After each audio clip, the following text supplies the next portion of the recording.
펜타곤이 발칵 뒤집혔습니다.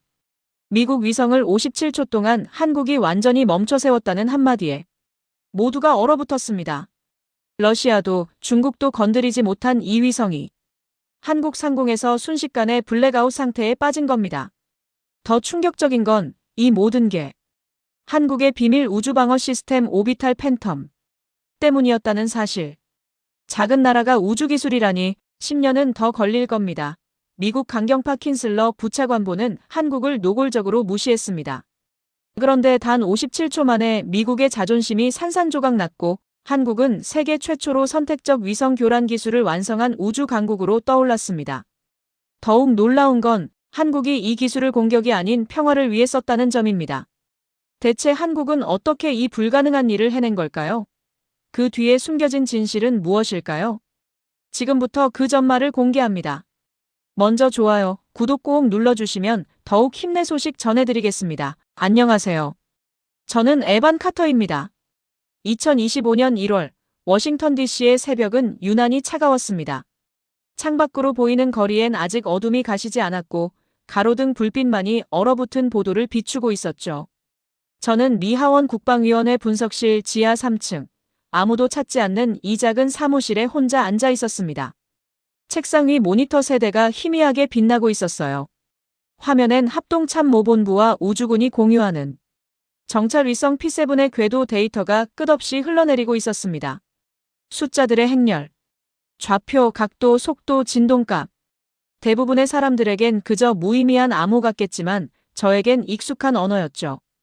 전 원래 우주군 정보장교였습니다. 오비탈 데이터를 읽고 위성의 상태를 파악하고 때로는 적국의 움직임을 추적하는 일을 했었어요.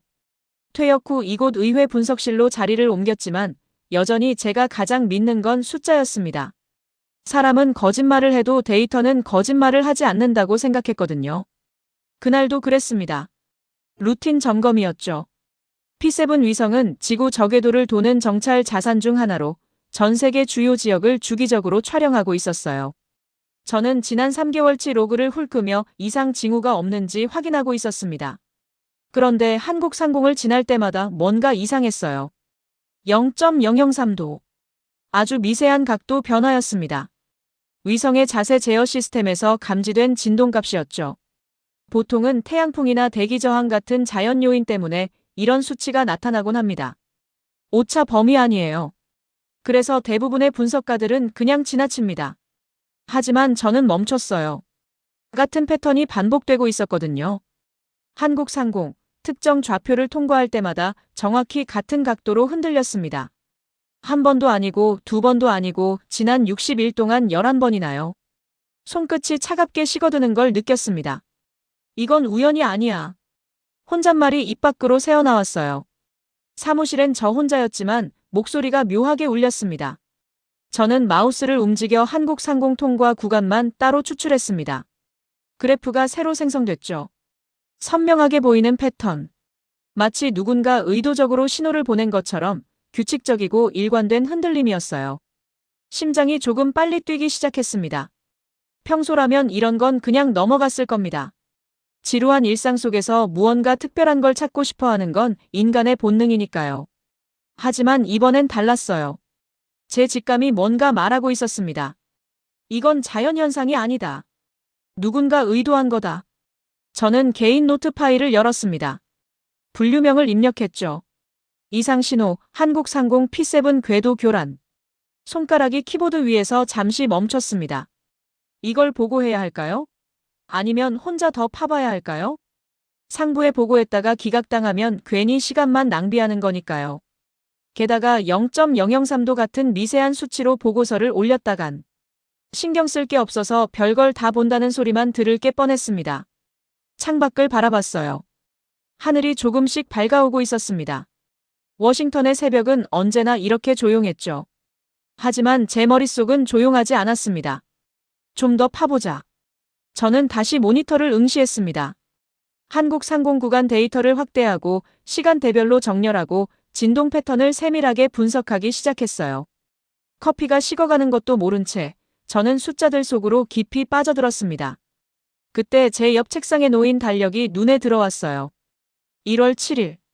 화요일. 평범한 날이었습니다. 적어도 그때까진 그랬죠. 저는 알지 못했습니다. 이 작은 떨림이 0.003도의 흔들림이 제 인생을 송두리째 바꿔놓을 거라는 걸. 다음 날 오전 10시 저는 국방부 우주감시센터 회의실에 앉아 있었습니다. SSC 스페이스 서베일런스 센터. 이곳에선 매주 화요일마다 각국 위성 상황을 점검하는 정례 회의가 열렸어요. 합참, 우주군, NSA, 그리고 저처럼 의회 쪽에서 파견 나온 분석가들이 한자리에 모이죠. 대부분은 형식적인 절차였습니다. 누군가 보고서를 낭독하고 몇 가지 질문이 오가고 그렇게 1시간쯤 지나면 끝나는 회의였어요. 하지만 그날 저는 조금 달랐습니다. 회의 중간쯤 제 차례가 왔을 때 저는 입을 열었어요. P7 위성 관련해서요. 몇몇 사람들이 저를 쳐다봤습니다. 대부분은 무표정했죠. 한국 상공 통과 시 미세 진동 패턴이 반복되고 있습니다. 0.003도 수준이긴 하지만 규칙성이 있어서요. 잠시 침묵이 흘렀습니다. 그러다 한 중령이 말했어요. 오차 범위 아닌가요? 그렇긴 한데 패턴이 너무 일정해서. 태양풍 영향 아닐까요? 요즘 지자기 활동 활발하던데. 다른 분석가가 끼어들었습니다. 저는 더 말하려다가 주변의 시큰둥한 분위기를 느꼈어요. 모두들 이미 다음 안건으로 넘어가고 싶어하는 표정이었죠. 일단 제가 좀 더 확인해 보겠습니다. 저는 그렇게 말을 삼켰습니다. 괜히 고집 부리다간 이상한 사람 취급만 받을 것 같았거든요. 회의가 끝났을 때 저는 혼자 복도로 나왔습니다. 답답함이 밀려왔어요. 제가 본 게 정말 착각이었을까요? 아니면 다들 그냥 귀찮아서 무시하는 걸까요? 에반. 뒤에서 누군가 제 이름을 불렀습니다. 돌아보니 소피 마르틴이 서 있었어요. 프랑스 국립우주연구센터에서 파견 나온 엔지니어였죠. 40대 중반쯤 되어 보이는 여성으로 언제나 차분하고 논리적인 사람이었습니다. 커피 한잔 할래요? 저는 고개를 끄덕였습니다. 우린 건물 1층 카페테리아로 내려갔어요. 소피는 에스프레소를 주문했고 저는 아메리카노를 골랐죠. 창가 자리에 앉았을 때 소피가 먼저 입을 열었습니다. 한국 상공 얘기 흥미롭던데요. 진지하게 받아들인 건 당신뿐이네요. 저는 씁쓸하게 웃었습니다. 소피는 커피잔을 천천히 내려놓으며 말했어요. 우주도 결국 신뢰의 문제거든요. 신뢰요? 네. 누가 무엇을 숨기느냐, 무엇을 드러내느냐의 문제죠. 그녀의 목소리는 낮고 차분했습니다. 하지만 그 말 속엔 뭔가 무게가 실려 있었어요. 위성은 그냥 기계가 아니에요, 에반. 그건 정치적 무기이자 감시의 도구죠. 누군가 패턴을 감추려 한다면 거기엔 반드시 이유가 있어요. 반대로 누군가 패턴을 드러낸다면 그것도 의도가 있는 거고요. 저는 가만히 그녀를 바라봤습니다. 당신이 본 그 0.003도 그게 정말 오차일 수도 있어요. 하지만 만약 그게 아니라면? 그럼 뭐죠? 누군가 일부러 남긴 흔적일 수도 있다는 거예요. 아니면 반대로 누군가 감추려는 걸 우연히 발견한 거거나. 소피는 잠시 말을 멈췄습니다. 그러다 다시 입을 열었어요. 제 조언은 이거예요. 패턴을 더 깊이 들여다보세요. 단순히 숫자만 보지 말고 그 숫자 뒤에 누가 있는지 생각해 보라는 거죠. 그 말이 제 머릿속에 깊이 박혔습니다. 저는 지금까지 위성을 기계적 자산으로만 봤어요. 궤도, 각도, 속도. 그저 물리적 데이터의 집합체로만 생각했죠. 하지만 소피의 말은 달랐습니다. 그건 단순한 기계가 아니라 국가 간의 신뢰와 불신이 교차하는 전장이었던 거예요. 한국 상공의 작은 진동도 어쩌면 누군가의 신뢰를 지키기 위한 몸짓일지도 모른다는 생각이 스쳤습니다. 알겠어요. 저는 천천히 고개를 끄덕였습니다. 좀 더 파보겠습니다. 소피는 미소 지었어요. 그게 좋겠네요. 그리고 에반, 혼자 하지 마세요. 필요하면 저한테 연락하고요. 고마워요, 소피. 우린 커피를 다 마시고 자리에서 일어났습니다. 사무실로 돌아온 저는 곧바로 컴퓨터 앞에 앉았어요. 한국 상공 데이터를 다시 불러왔죠. 이번엔 단순히 진동값만 보는 게 아니었습니다. 통과 시간대, 촬영 구역, 주변 위성들의 움직임까지 교차 분석하기 시작했어요. 그리고 한 가지 더 했습니다. 별도의 보안 서버에 모든 데이터를 백업했죠. 혹시 모를 상황에 대비해서요. 만약 누군가 이 데이터를 지우려 한다면 그건 곧 뭔가 숨길 게 있다는 증거니까요. 저는 파일명을 입력했습니다. 한국 이상현상. 엔터를 눌렀을 때 화면에 업로드 완료 메시지가 떴습니다. 그 순간 묘한 긴장감이 밀려왔어요. 마치 제가 뭔가 돌이킬 수 없는 문을 연 것 같은 느낌이었죠. 창밖으로 워싱턴의 거리가 보였습니다. 사람들은 평범하게 걸어다녔고 차들은 느리게 움직이고 있었어요. 하지만 저는 알았습니다. 어딘가에선 누군가가 무언가를 숨기고 있다는 걸. 사흘 후 저는 하원 국방위원회 비공개 브리핑 룸에 있었습니다. 레이번 하우스 오피스 빌딩 지하 2층. 외부인은 절대 들어올 수 없는 보안구역이었죠. 20명 남짓한 참석자들이 긴 테이블 양옆에 앉아 있었고 정면 스크린엔 국방부 로고가 떠 있었습니다. 브리핑 주제는 동맹국 우주기술 현황 및 전략적 영향평가였어요. 진행자는 국방부 차관보 데이비드 스턴이었습니다. 그는 리모컨을 들고 첫 슬라이드를 넘겼죠. 화면에 이재명 대통령의 모습이 나타났습니다. 지난달 한국 대통령이 청와대에서 발표한 우주주권 연설입니다. 스턴의 목소리는 건조했어요. 영상이 재생됐죠. 이재명 대통령이 단상에서 차분하게 말하고 있었습니다. 대한민국은 더 이상 우주기술의 수혜자가 아닌 주도자가 되어야 합니다. 화면이 바뀌었습니다. 누리호 발사 장면이 나왔어요. 하얀 연기를 뿜으며 치솟는 로켓. 그 뒤로 한국 국기가 펄럭이고 있었죠. 현재 한국은 누리호 후속 프로젝트를 진행 중이며 2027년까지 독자 정찰 위성 6기를 추가 발사할 계획입니다. 스턴이 말을 이었습니다. 저는 가만히 화면을 바라봤어요. 누리호. 한국의 독자 기술로 만든 우주 발사체. 불과 몇 년 전만 해도 불가능할 거라 여겨졌던 일이었죠. 한국의 기술 진보는 고무적입니다. 국무장관 마르코 루비오가 입을 열었습니다. 그는 테이블 상석에 앉아 있었어요. 동맹으로서 우린 한국의 우주 역량 강화를 지지합니다. 이건 영내 안보에도 긍정적이니까요. 루비오의 어조는 부드러웠습니다. 하지만 그 말이 끝나자마자 맞은편에서 다른 목소리가 터져나왔죠. 지지와 방관은 다릅니다, 장관님. 해럴드 킨슬러였습니다. 국방부 우주정책 담당 부차관보. 60대 초반의 백발 남성으로 언제나 강경한 입장을 고수하는 사람이었어요. 그는 테이블을 손가락으로 툭툭 두드리며 말했습니다. 한국의 우주 확장은 통제되지 않은 기술 확장입니다. 우리가 공유하지 않은 기술로 그들이 위성을 쏘아 올리고 우리가 모니터링하지 못하는 궤도에 자산을 배치하고 있어요. 이게 동맹의 신뢰를 강화하는 겁니까? 룸 안에 긴장감이 흘렀습니다. 루비오는 미간을 좁혔어요.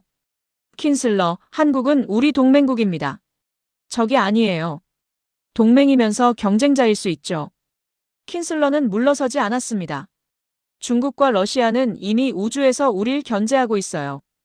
여기에 한국까지 독자 행보를 강화하면 우리의 전략적 우위는 약화됩니다. 신뢰는 투명성에서 나오는 거예요, 장관님. 저는 그 말을 들으며 묘한 기분을 느꼈습니다. 동맹이면서도 경쟁자. 한국을 바라보는 워싱턴의 시선은 그렇게 복잡했어요. 신뢰하지만 경계하고 지지하지만 견제하는 그 미묘한 긴장이 입안 안에 가득했죠. 브리핑이 끝난 뒤 저는 복도에서 킨슬러를 마주쳤습니다. 에반 카터 맞죠? 그가 먼저 말을 걸었어요. 네, 맞습니다. 당신이 P7 위성 분석 담당이라고 들었는데. 그렇습니다. 킨슬러는 저를 잠시 쳐다봤어요. 날카로운 눈빛이었죠. 혹시 특이사항 있었나요? 한국 상공 쪽에서. 제 심장이 한 박자 빨리 뛰었습니다. 그가 어떻게 알았을까요? 아니면 그냥 떠보는 질문일까요? 미세한 진동 패턴이 있긴 했습니다. 저는 조심스럽게 대답했어요. 오차 범위죠? 수치상으론 그렇습니다만 규칙성은 자연현상에도 있어요, 카터. 킨슬러는 제 말을 잘랐습니다. 너무 깊이 파지 마세요. 동맹국 감시는 우리 업무가 아니니까요. 그는 그렇게 말하곤 복도를 걸어갔습니다. 저는 그 자리에 멍하니 서 있었어요. 너무 깊이 파지 말라고. 그게 무슨 의미죠? 진실을 찾지 말라는 건가요? 아니면 찾더라도 말하지 말라는 건가요? 사무실로 돌아온 저는 책상 서랍에서 제가 작성한 보고서를 꺼냈습니다. 15페이지 분량이었어요. P7 위성의 한국 상공 미세 진동 패턴 분석. 데이터, 그래프, 통계적 유의성까지 빠짐없이 정리한 문서였죠. 저는 이걸 이틀 전에 상부에 제출했었습니다. 하지만 돌아온 건 무심한 고개 끄덕임 뿐이었어요. 검토하겠다는 한마디와 함께요. 저는 보고서를 다시 펼쳤습니다. 그래프를 바라봤죠. 0.003도의 떨림. 11번 반복된 패턴. 이건 분명 뭔가 의미가 있었어요. 하지만 아무도 귀 기울이지 않았습니다. 정치적 판단이 개입된 순간 사실은 왜곡되거나 무시됐죠. 한국은 동맹국이니까. 문제 삼을 필요 없으니까. 그렇게 덮어버리는 게 편하니까. 저는 보고서를 천천히 덮었습니다. 그리고 결심했어요. 상부가 무시한다면 내가 끝까지 파헤쳐야겠어. 창밖으로 해가 지고 있었습니다. 워싱턴의 긴 그림자가 건물들 사이로 드리워졌죠. 하지만 저는 알았습니다. 그림자 속에야말로 진실이 숨어 있다는 걸. 그날 밤 저는 사무실에 혼자 남았습니다. 시계는 밤 10시를 가리키고 있었어요. 건물 안은 조용했죠. 청소부들마저 이미 퇴근한 시간이었습니다. 저는 모니터 세대를 모두 켜놓고 데이터를 하나씩 불러왔어요. P7 위성만으론 부족했습니다. 더 많은 증거가 필요했죠. 동맹국 위성 데이터. 프랑스의 플레이아데스, 독일의 사르루프, 일본의 IGS 시리즈. 모두 한국 상공을 정기적으로 통과하는 정찰 위성들이었어요. 저는 지난 3개월간의 궤도 로그를 요청했고 승인을 받았습니다. 그리고 상업 위성 데이터도 추가했죠. 스페이스X의 스타링크, 플래닛 랩스의 도브 위성들. 이건 공개 데이터였기 때문에 접근이 쉬웠어요. 모든 데이터를 한 곳에 모았을 때 화면은 숫자와 그래프로 가득 찼습니다. 저는 필터를 걸었어요. 한국 상공 통과 구간만 추출했죠. 위도 33도에서 43도, 경도 124도에서 132도. 한반도 전역을 포함하는 범위였습니다. 엔터를 눌렀습니다. 결과가 나타났을 때 저는 숨이 멎는 것 같았어요. 서로 다른 제조사, 서로 다른 국적, 서로 다른 궤도 고도를 가진 위성들이 모두 같은 패턴을 보이고 있었습니다. 미세한 진동. 0.002도에서 0.004도 사이의 각도 변화. 그리고 그건 한국 상공을 통과할 때만 발생했어요. 이건 자연현상이 아니야. 제 목소리는 떨렸습니다. 자연현상이라면 특정 국가 상공에서만 나타날 리 없었어요. 태양풍이나 지자기 폭풍은 광범위하게 영향을 미치니까요. 하지만 이건 달랐습니다. 마치 누군가 한국 상공에서만 스위치를 켠 것처럼 정확하게 그 구역에서만 교란이 일어나고 있었죠. 저는 데이터를 프린트했습니다. 종이가 출력되는 소리가 고요한 사무실에 울렸어요. 그때 옆 책상 위 라디오에서 뉴스가 흘러나왔습니다. 저는 늘 작은 소리로 뉴스를 틀어놓는 습관이 있었거든요. 한국의 누리호 3차 발사가 성공적으로 이루어진 가운데 이번 발사체에 비공개 탑재체가 실렸다는 보도가 나왔습니다. 저는 손을 멈췄습니다. 국방부는 세부 내용을 공개하지 않았으나 일각에선 우주 기반 전자전 실험 장비일 가능성이 제기되고 있습니다. 전자전 실험 장비. 그 단어가 제 머릿속에서 울렸어요. 전자전. 일렉트라닉 워페어. 적의 통신과 레이더를 교란하거나 무력화시키는 기술이죠. 만약 한국이 우주에서 그런 실험을 하고 있다면 위성 교란도 가능하겠군. 저는 혼잣말을 했습니다. 그래프를 다시 봤어요. 0.003도의 떨림. 이건 파괴가 아니었습니다. 위성을 망가뜨리는 게 아니라 살짝 흔드는 수준이었죠. 마치 우린 당신들을 건드릴 수 있다고 말하는 것처럼요. 정교한 선택적 교란. 그게 제가 내린 결론이었습니다. 저는 새로운 보고서를 작성하기 시작했어요. 이번엔 더 강한 어조로 썼죠. 한국 상공 위성 교란 현상 의도적 신호 조작 가능성 분석. 제목부터 직설적이었습니다. 저는 모든 데이터를 첨부했어요. P7뿐 아니라 동맹국 위성, 상업 위성까지. 통계적 유의성 검증 결과도 넣었죠. P값은 0.001 이하였습니다. 우연일 확률은 1000분의 1도 안 됐어요. 마지막 문단을 쓸 때 제 손가락이 잠시 멈췄습니다. 본 분석관은 한국이 우주 기반 전자전 능력을 실험하고 있을 가능성을 제기하며 이에 대한 외교적 확인 및 기술적 대응 방안 마련을 권고합니다. 엔터를 눌렀습니다. 보고서는 22페이지 분량이었어요. 저는 파일을 저장하고 공식 보고 채널로 전송했죠. 수신자 명단엔 킨슬러의 이름도 포함돼 있었습니다. 전송 완료. 저는 의자 등받이에 몸을 기댔습니다. 불안과 흥분이 동시에 밀려왔어요. 이제 더 이상 혼자만의 의심이 아니었습니다. 공식 문서로 기록됐고 상부에 전달됐죠. 하지만 동시에 두려움도 느꼈습니다. 만약 제가 틀렸다면? 만약 이게 정말 오차였다면? 그럼 저는 동맹국을 의심한 편집증 환자 취급을 받을 거예요. 창밖을 바라봤습니다. 워싱턴의 밤은 여전히 어두웠죠. 하지만 저 멀리 국회의사당 돔이 희미하게 빛나고 있었어요. 저는 컴퓨터를 끄고 사무실을 나섰습니다. 복도는 텅 비어 있었고 제 발소리만 메아리 쳤죠. 엘리베이터를 기다리는 동안 제 휴대폰이 진동했습니다. 문자였어요. 발신자는 해럴드 킨슬러였습니다. 보고서 받았습니다. 내일 오전 9시 제 사무실로 오세요. 짧은 문장이었지만 무게감이 느껴졌어요. 저는 휴대폰을 주머니에 넣었습니다. 엘리베이터 문이 열렸을 때 저는 안으로 들어가며 생각했습니다. 이제 시작이구나. 다음 날 아침 9시 저는 킨슬러의 사무실 문 앞에 서 있었습니다. 펜타곤 3층. 복도는 넓고 밝았지만 묘하게 위압적이었어요. 저는 노크를 했죠. 들어오세요. 안으로 들어갔을 때 킨슬러는 책상 뒤에 앉아 있었습니다. 그의 앞엔 제 보고서가 펼쳐져 있었어요.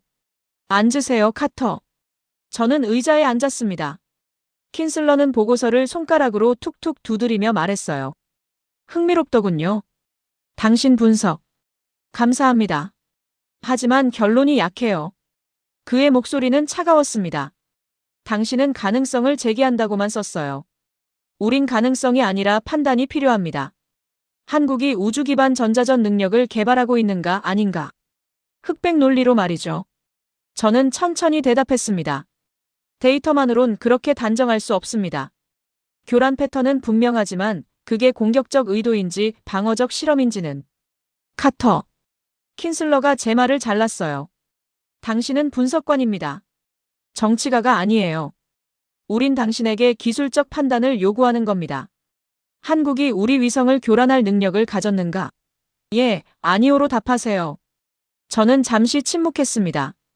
예, 가능성은 있습니다. 그럼 됐어요. 킨슬러는 보고서를 덮었습니다. 오후에 국방위 브리핑이 있어요. 당신이 직접 발표하세요. 그리고 이 부분을 좀 더 강하게 써주세요. 한국은 우리 위성을 교란할 기술적 능력을 보유하고 있으며 이는 동맹 관계에 심각한 위협이 될 수 있다. 이렇게요. 제 가슴이 답답해졌습니다. 그건 제 분석을 왜곡하는 겁니다. 왜곡이 아니라 명확화예요, 카터. 당신 데이터가 말하는 게 그거잖아요. 제 데이터는 교란 패턴이 존재한다는 것만 말합니다. 그게 위협인지 아닌지는 정치적 판단이죠. 킨슬러의 눈빛이 날카로워졌어요. 당신 지금 누구 편이에요? 저는 사실 편입니다. 사실? 킨슬러는 비웃듯 웃었습니다. 카터, 여기는 워싱턴이에요. 사실은 해석되는 겁니다. 그리고 그 해석은 국익에 따라 달라지죠. 당신이 한국을 두둔하는 순간 당신은 미국의 이익을 저버리는 겁니다. 저는 아무 말도 하지 못했어요. 킨슬러는 의자에서 일어났습니다. 오후 2시까지 수정본 보내세요. 그게 당신 일이에요. 저는 사무실을 나왔습니다. 복도를 걸으며 제 머릿속은 혼란스러웠어요. 킨슬러의 말이 틀린 건 아니었습니다. 데이터는 분명 한국의 능력을 보여주고 있었죠. 하지만 그걸 위협으로 규정하는 건 다른 문제였어요. 카페테리아로 내려갔을 때 소피가 창가에 앉아 있는 게 보였습니다. 저는 그녀 앞에 앉았어요. 힘들어 보이네요. 소피가 먼저 말했습니다. 킨슬러가 제 보고서를 바꾸라고 했어요. 한국을 위협으로 규정하라고요. 예상했던 일이죠. 소피는 담담하게 말했습니다. 한국은 오랫동안 감시당해온 국가예요, 에반. 미국의 동맹이지만 동시에 언제든 독자 행보를 할 수 있는 나라죠. 그들의 시선에서도 한번 생각해봐요. 자기 하늘 위에 다른 나라 위성이 떠다니는 기분이 어떨까요? 저는 그녀를 바라봤습니다. 당신이라면 어떻게 하겠어요? 저라면. 소피는 잠시 말을 멈췄습니다. 사실을 쓸 거예요. 그게 제 일이니까요. 정치인들이 그걸 어떻게 쓸지는 그들의 책임이고요. 저는 고개를 끄덕였습니다. 사무실로 돌아온 저는 밤늦게까지 데이터를 다시 검토했어요. 그래프를 보고 또 봤죠. 숫자를 확인하고 재확인했습니다. 그리고 스스로에게 질문했어요. 내가 지키려는 건 뭐지? 체제인가 진실인가? 창밖으로 워싱턴의 야경이 보였습니다. 불빛들이 반짝이고 있었죠. 저 불빛 하나하나가 사람들의 삶이었어요. 진실을 알 권리가 있는 사람들이었죠. 저는 새로운 보고서를 작성하기 시작했습니다. 하지만 킨슬러가 원하는 방식이 아니었어요. 저는 중립적 어조를 유지했습니다. 한국 상공 위성 교란 현상 기술적 분석 및 평가. 제목부터 달랐죠. 위협이라는 단어는 넣지 않았어요. 대신 사실만을 나열했습니다. 교란 패턴의 존재, 기술적 능력의 추정, 그리고 추가 분석의 필요성. 마지막 문단을 쓸 때 저는 이렇게 적었어요. 본 현상이 의도적 행위인지 우연인지는 추가 조사가 필요하며 외교적 대화를 통한 투명성 확보가 우선되어야 한다고 판단됩니다. 파일을 저장했습니다. 그리고 킨슬러에게 전송했죠.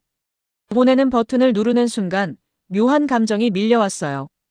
두려움과 해방감이 동시에 찾아왔습니다. 저는 출세보다 양심을 택했고 그 선택이 편하진 않았지만 후회되지도 않았어요. 다음 날 국방위 브리핑은 예정대로 진행됐습니다.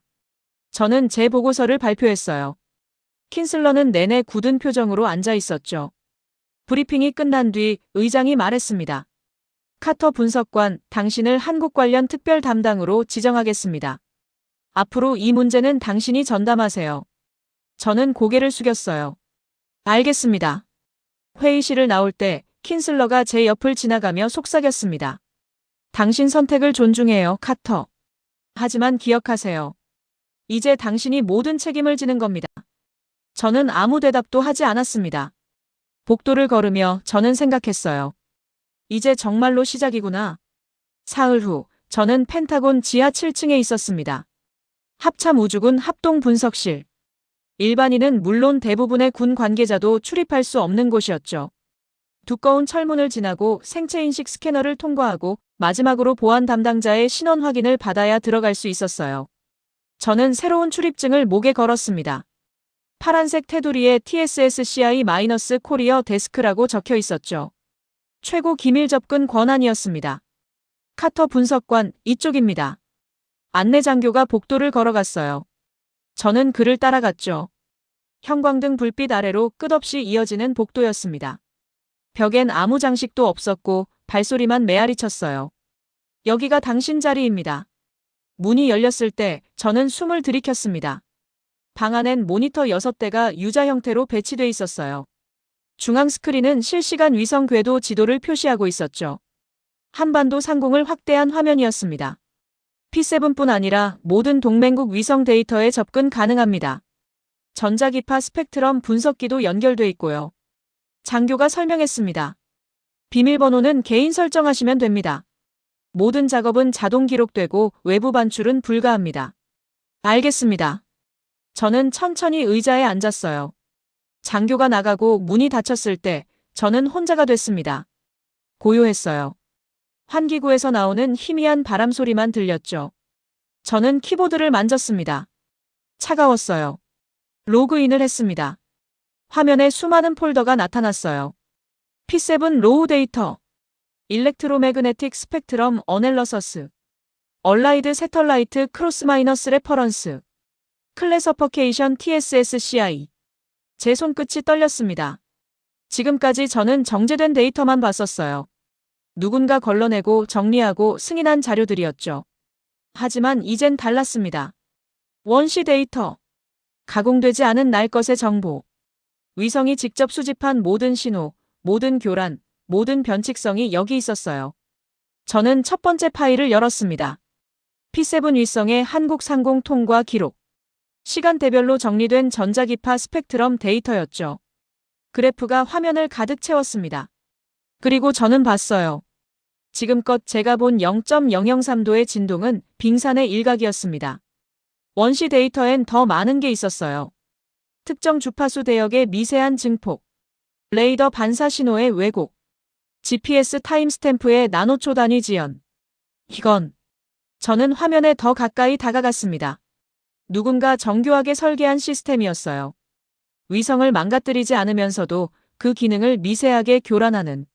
마치 악수를 나누면서 상대의 맥박을 재는 것처럼 부드럽지만 침투적인 접촉이었죠. 노트북을 꺼냈습니다. 개인 기록용이었어요. 저는 타이핑을 시작했습니다. 한국 상공 미세교란 실전 단계 시작. 제 손가락이 키보드 위에서 멈췄어요. 실전 단계. 그 단어를 쓰는 순간 뭔가 달라진 걸 느꼈습니다. 이건 더 이상 호기심이나 의심의 문제가 아니었어요. 이건 임무였습니다. 국가가 제게 맡긴 책임이었죠. 되돌아갈 수 없다는 걸 알았습니다. 평범했던 일상, 지루했던 루틴 점검, 아무도 주목하지 않던 숫자들. 그 모든 게 이제 다른 의미를 가졌어요. 저는 단순한 기술 분석가가 아니었습니다. 국제 질서의 균형을 다루는 사람이 된 거예요. 문이 열렸습니다. 킨슬러가 들어왔어요. 적응되나요? 그는 제 뒤에 섰습니다. 네. 좋아요. 시간이 많지 않습니다. 카터. 킨슬러는 중앙 모니터를 가리켰어요. 다음 달 말, 한국이 또 누리호를 쏩니다. 이번엔 군사통신위성이라고 공개했죠. 하지만 우린 알아야 해요. 그 안에 뭐가 실리는지를. 그건 첩보 업무 아닙니까? 첩보는 무엇을 가져올지 알려주지만 당신은 그게 무엇을 의미하는지 해석해야 해요. 킨슬러의 목소리는 낮았습니다. 한국의 의도를 밝혀내세요. 그들이 우릴 위협하려는 건지 아니면 단순히 자기 방어를 하려는 건지. 그 답이 우리의 다음 행동을 결정할 겁니다. 저는 아무 말도 하지 않았어요. 킨슬러는 문을 향해 걸어가다가 멈췄습니다. 참, 한 가지 더. 이 방에서 나가는 모든 보고서는 제 책상을 거칩니다. 명심하세요. 문이 닫혔어요. 저는 다시 혼자가 됐습니다. 화면 속 한반도가 천천히 회전하고 있었어요. 위성들의 궤도가 점선으로 표시돼 있었죠. 그 선들이 교차하는 지점마다 보이지 않는 긴장이 흐르고 있었습니다. 저는 노트를 다시 펼쳤어요. 제2막 시작. 여기는 보이지 않는 전쟁터다. 그렇게 적었습니다. 그리고 알았어요. 이 분석실의 모니터 하나하나가 정치적 무기이자 오판의 씨앗이 될 수 있다는 걸요. 제가 내리는 판단 하나하나가 외교 관계를 흔들 수 있었습니다. 저는 심호흡을 했어요. 그리고 다시 화면을 응시했습니다. 일주일 후, 저는 국무부 회의실에 있었습니다. 포거바텀. 워싱턴 서북부에 자리한 국무부 청사였어요. 이곳에서 한미 고위급 전략 대화가 열리고 있었죠. 저는 기술 자문으로 참석했지만 실제론 뒷자리에 조용히 앉아 있을 뿐이었습니다. 회의 테이블 너머로 한국 대표단이 보였어요. 그 중심엔 조현 외교부 장관이 앉아 있었죠. 50대 중반쯤 되어 보이는 여성으로 차분하면서도 단호한 인상이었습니다. 미국 측 대표가 우주협력에 대해 말했을 때 조현 장관이 입을 열었어요. 감사합니다. 하지만 한 가지 분명히 하고 싶은 게 있습니다. 그녀의 목소리는 낮았지만 또렷했습니다. 한국은 오랫동안 감시당해온 국가입니다. 우리 하늘 위엔 늘 다른 나라의 위성이 있었고 우리의 통신은 늘 누군가의 귀에 들어갔죠. 회의실이 조용해졌어요. 우린 우주를 경쟁의 장이 아니라 자주와 평화의 공간으로 보려 합니다. 그게 우리가 누리호를 개발한 이유고 독자 위성을 띄우는 이유입니다. 그 말이 끝났을 때 저는 가슴 어딘가가 뜨끔했습니다. 감시당해온 국가. 그 말이 계속 머릿속에 맴돌았어요. 회의가 끝나고 저는 복도에서 소피를 만났습니다. 그녀도 프랑스 대표단으로 참석했었죠. 생각할 거리가 많은 회의였어요. 소피가 말했습니다. 조현 장관 말이요? 네. 그 사람 말이 틀린 건 아니에요, 에반. 소피는 가방에서 서류 뭉치를 꺼냈어요. 이거 읽어보세요. 한국 우주산업 현황 보고서예요. 제가 참고용으로 준비한 건데 당신한테 도움이 될 것 같아서요. 고마워요. 저는 서류를 받았습니다. 사무실로 돌아온 저는 그 보고서를 펼쳤어요. 첫 장엔 누리호의 개발 역사가 나와 있었습니다. 1990년대부터 시작된 우주 개발 계획, 러시아 기술 도입, 나로호의 실패, 그리고 마침내 순수 국산 기술로 완성한 누리호. 사진 한 장이 눈에 들어왔어요. 전남 고흥 나로우주센터. 발사대 앞에 모여있는 엔지니어들의 모습이었죠. 헬멧을 쓰고 희망과 불안이 섞인 표로 로켓을 바라보는 사람들. 저는 화면 속 한반도 좌표가 아니라 사람들을 보고 있었습니다. 다음 장으론 넘어갔어요. 한국의 상업 위성 시장 진출. 아리랑 위성 시리즈. 천리안 기상위성. 그리고 최근 발사된 군 정찰 위성들. 수십 년에 걸친 기술 축적의 역사였죠. 보고서 중간쯤 한 문단이 제 시선을 붙잡았습니다. 한국은 냉전 시대부터 강대국 감시망 속에 놓여 있었다. 미국, 소련, 중국, 일본의 위성들이 한반도 상공을 끊임없이 통과했고 한국은 자국 영토 위 정보조차 타국에 의존해야 했다. 이는 주권 국가로서 용납하기 어려운 현실이었으며 독자 우주 역량 확보는 생존의 문제였다. 저는 그 문장을 다시 읽었어요. 생존의 문제. 갑자기 0.003도의 떨림이 다르게 보이기 시작했습니다. 그건 공격이 아니라 방어였을지도 몰라요. 자기 하늘을 지키려는 몸부림이었을지도. 저는 개인 노트북을 켰습니다. 한국 우주정책 관련 자료를 검색하기 시작했어요. 국방부 데이터베이스엔 없는 것들이었죠. 공개된 학술 논문, 뉴스 기사, 정책 보고서들. 밤이 깊어갔습니다. 저는 한국항공우주연구원의 연역을 읽었어요. 한국천문연구원의 우주감시 프로그램도 봤죠. 그리고 한국이 국제우주정거장 협력 프로젝트에 참여하려다 거부당했던 역사도 알게 됐습니다. 시계는 새벽 2시를 가리키고 있었어요. 화면엔 여전히 한반도 지도가 떠 있었습니다. 하지만 이젠 달랐어요. 그건 더 이상 감시 대상이 아니었습니다. 사람들이 살고 꿈꾸고 하늘을 올려다보는 공간이었죠. 저는 손으로 얼굴을 쓸어내렸습니다. 내가 뭘 하고 있는 거지? 혼잣말이 새어나왔어요. 저는 한국을 이해하려고 했습니다. 하지만 동시에 그들을 감시하고 있었죠. 이 모순이 저를 괴롭혔어요. 창밖을 바라봤습니다. 워싱턴의 밤은 고요했어요. 그때 머릿속에 한 생각이 떠올랐습니다. 한국 측과 직접 대화해야 하는 거 아닐까? 그 생각은 처음엔 작았어요. 하지만 점점 커졌죠. 데이터만 보고는 절대 알 수 없는 게 있었습니다. 그들의 의도, 그들의 두려움, 그들이 진짜 원하는 것. 저는 노트에 적었습니다. 한국 측 접촉 가능성 검토. 그리고 바로 지웠어요. 아직 때가 아니었습니다.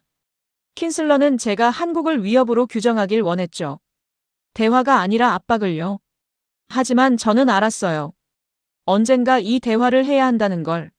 모니터를 껐습니다. 어둠 속에서 제 숨소리만 들렸어요. 저는 생각했습니다. 사람을 보기 시작해야 비로소 진실이 보인다고. 데이터는 사실을 말하지만 사람은 이유를 말한다고. 그리고 한국엔 그들만의 이유가 있었습니다. 이틀 후, 저는 소피와 함께 합동 분석실에 있었습니다. 두 사람이 6개 모니터 앞에 앉아 마치 거대한 퍼즐을 맞추듯 데이터를 펼쳐놓고 있었어요. 이거 봐요, 에반. 소피가 왼쪽 스크린을 가리켰습니다. 프랑스 플레이아데스 위성. 한국 상공 통과 시 자기장 센서 값이 0.001 가우스 변동했어요. 자연 변동 범위죠? 그렇긴 한데 타이밍이 문제예요.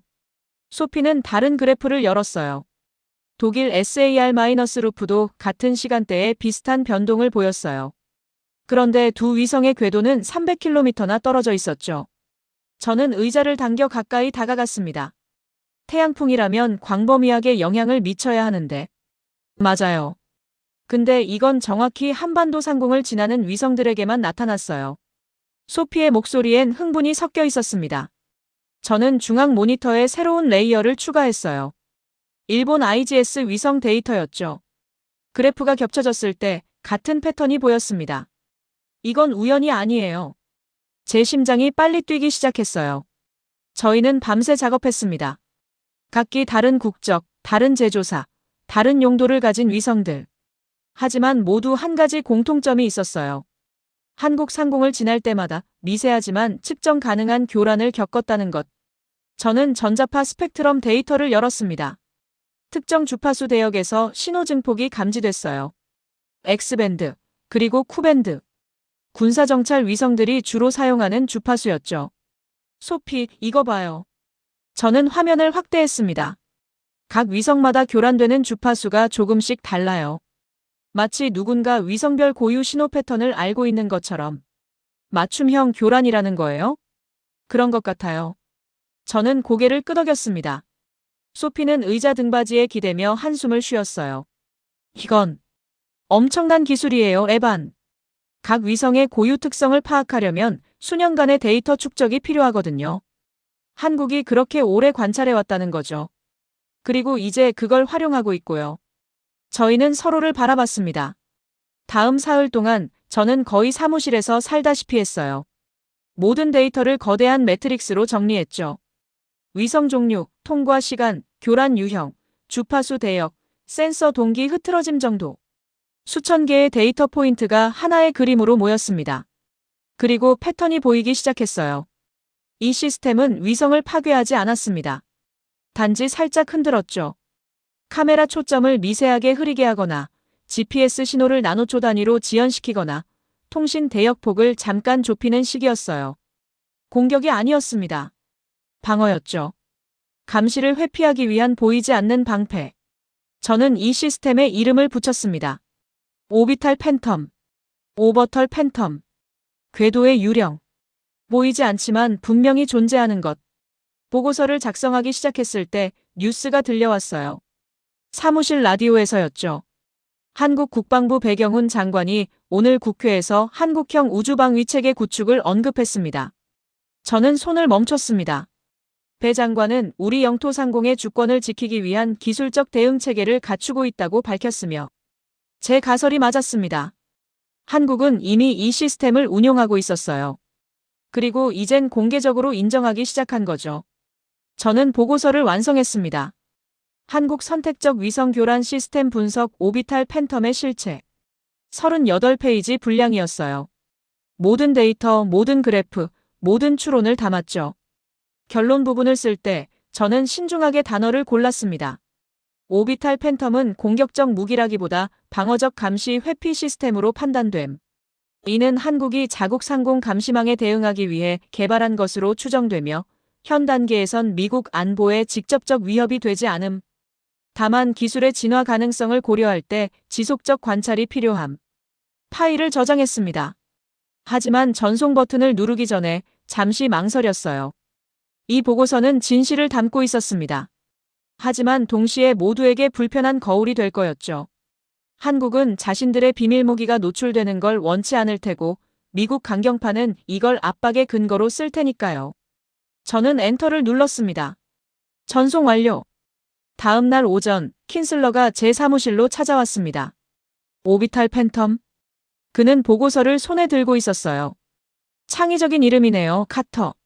시스템의 특성을 가장 잘 표현한 단어라고 생각했습니다. 킨슬러는 보고서를 내려놓으며 웃었어요. 하지만 그 웃음엔 온기가 없었죠. 좋아요. 이제 검증할 시간입니다. 검증요? 다음 달 말 누리호 발사 예정이죠? P7을 그 시점에 한국 상공으로 보낼 겁니다. 실시간으로 관찰하는 거예요. 오비탈 팬텀이 정말 작동하는지. 제 가슴이 철렁 내려앉았습니다. 그건 도발로 받아들여질 수 있습니다. 도발? 우린 그냥 우리 위성을 운용하는 것뿐이에요. 킨슬러의 목소리는 차가웠습니다. 당신이 발견한 거예요, 카터. 이제 우린 그걸 활용할 겁니다. 그는 사무실을 나갔어요. 저는 혼자 남았습니다. 창밖으로 워싱턴의 하늘이 보였어요. 맑고 푸른 하늘이었죠. 하지만 저 위, 보이지 않는 궤도에선 보이지 않는 전쟁이 시작되고 있었습니다. 발사 당일 아침, 저는 합동 분석실에 있었습니다. 시계는 오전 6시를 가리키고 있었어요. 한국 시간으론 밤 8시였죠. 발사 예정 시각까지 1시간 남았습니다. 중앙 모니터엔 나로우주센터 생중계 화면이 떠 있었어요. 발사대 위로 하얀 누리호가 우뚝 서 있었죠. 조명을 받아 빛나는 모습이 장엄했습니다. 긴장되네요. 소피가 옆에서 말했습니다. 그녀도 새벽부터 출근했었어요. 저도요. 저는 솔직하게 대답했어요. 다른 모니터들엔 실시간 위성 데이터가 흐르고 있었습니다. P7, 일본 히노데, 유럽 코페르니쿠스, 그리고 중국 군사위성까지 모두 한국 상공 인근 궤도를 지나고 있었죠. 킨슬러가 지시한 대로 P7은 발사 시각에 맞춰 한국 상공으로 이동 배치됐습니다. 명목상 정기 관측이었지만 실제론 감시였어요. 시계가 7시를 가리켰을 때 카운트다운이 시작됐습니다. 10, 9, 8. 한국어 음성이 스피커에서 흘러나왔어요. 7, 6, 5. 저는 숨을 멈췄습니다. 4, 3, 2, 1. 첨화. 하얀 불꽃이 발사대 아래서 터져나왔어요. 연기가 사방으로 퍼졌죠. 그리고 누리호가 천천히 하지만 힘차게 하늘로 올라가기 시작했습니다. 발사 성공. 소피가 조용히 말했습니다. 저는 위성 데이터 모니터로 시선을 돌렸어요. 아직 아무 변화도 없었습니다. 3분이 지났습니다. 누리호는 1단 상승 중이었죠. 7분, 1단 분리. 10분, 2단 분리. 15분, 페어링 분리. 모든 게 정상이었어요. 그리고 18분이 지났을 때 탑재체가 궤도에 진입했습니다. 바로 그 순간이었습니다. 에반! 소피가 소리쳤어요. P7 모니터에 경고등이 켜졌습니다. 센서 이상. 자세 제어 오류. GPS 신호 왜곡. 일본 흰호대도요. 저는 다른 화면을 확인했어요. 같은 증상이었습니다. 코페르니쿠스도 신호 이상 보고하고 있어요. 중국 위성은요? 똑같아요. 전부 한국 상공 인근에서 동시에. 저는 키보드를 두드리며 데이터를 수집하기 시작했습니다.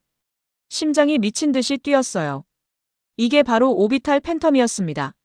실시간으로 작동하고 있는. 하지만 이상한 점이 있었어요. 피해가 확산되지 않았습니다. 경고는 떴지만 위성들은 여전히 작동하고 있었어요. 카메라는 흐릿했지만 완전히 멈추진 않았고 GPS는 지연됐지만 끊기진 않았죠. 소피, 이거 봐요. 저는 화면을 가리켰습니다. 자동 복구 알고리즘이 작동하고 있어요. 마치 미리 예상하고 대응책을 남겨둔 것처럼. 의도적으로 제안한 거예요? 그런 것 같아요. 저는 고개를 끄덕였습니다.